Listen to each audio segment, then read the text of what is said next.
Eh bien, bonjour, nous sommes aujourd'hui jeudi 10 décembre et merci d'être fidèles à notre petit rendez-vous qui nous permet pas à pas de nous acheminer sur le chemin de l'Avent vers Noël qui approche. Manière de continuer à être en communauté, même si, et nous nous en réjouissons, les célébrations ont pu reprendre. Aujourd'hui, j'ai intitulé notre méditation « Le royaume des cieux subit la violence ».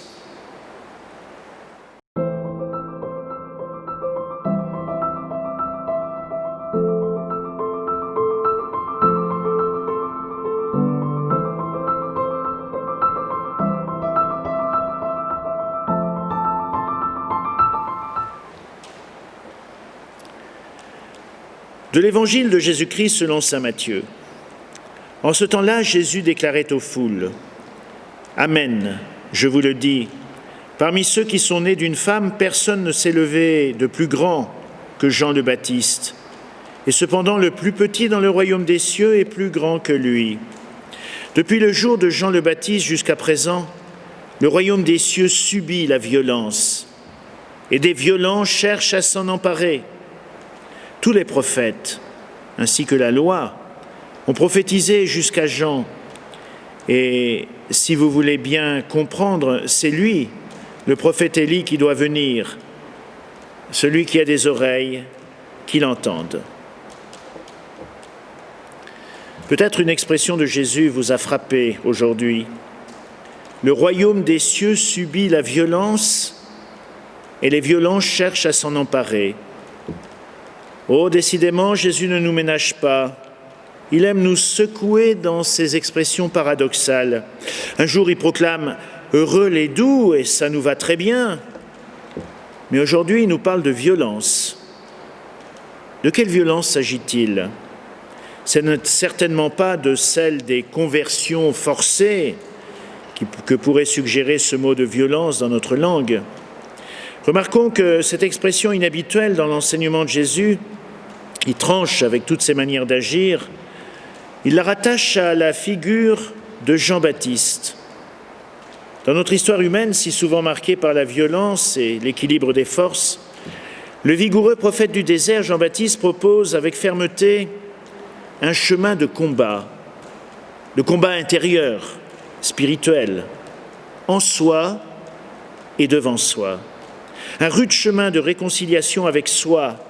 C'est pas si facile de s'aimer. Et avec les autres, c'est pas facile non plus d'aimer les autres.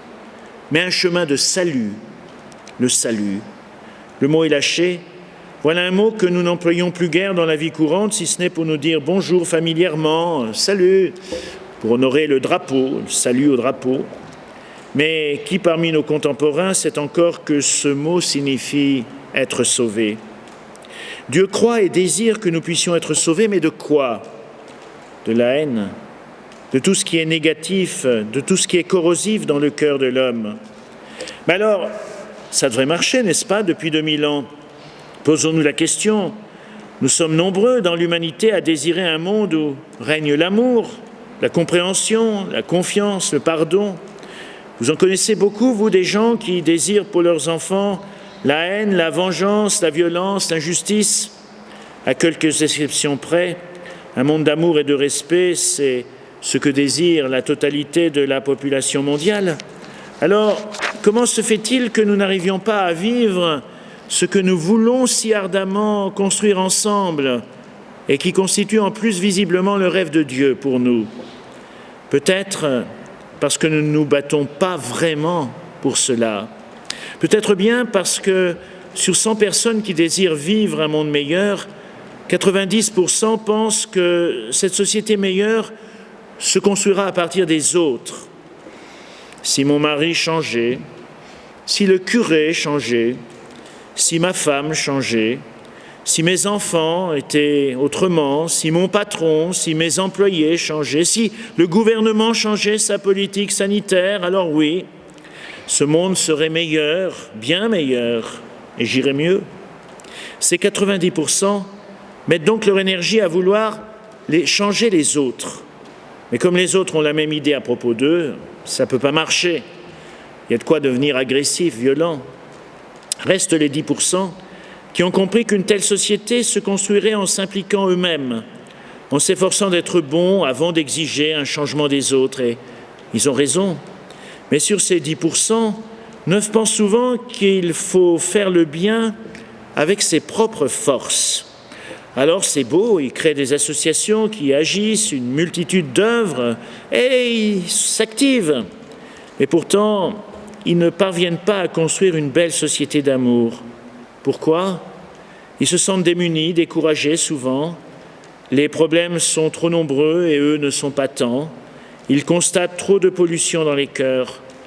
Reste peut-être un petit dernier 1% qui a compris qu'il ne fallait pas seulement compter sur ses propres forces. Ils se laissent transformer par leur Dieu. Ils acceptent de se laisser façonner par lui, par ce Dieu d'amour. Et ils agissent aussi en même temps, mais avec le sentiment de ne pas être seuls, qu'une immense tendresse se tient à leur côté. Ceux-là, ils mènent le combat spirituel en sachant d'avance qu'ils sont vainqueurs. C'est pratique de s'engager dans un combat en sachant les résultats par avance et les résultats gagnants. C'est bon pour le moral, ça encourage grandement. Alors, avec la figure de Jean le Baptiste, nous sommes invités à utiliser cette violence positive, cette dynamique de conversion, pas pour exiger que les autres changent, mais pour lutter, pour que le rêve de Dieu avance pas seulement avec nos simples forces, mais avec lui.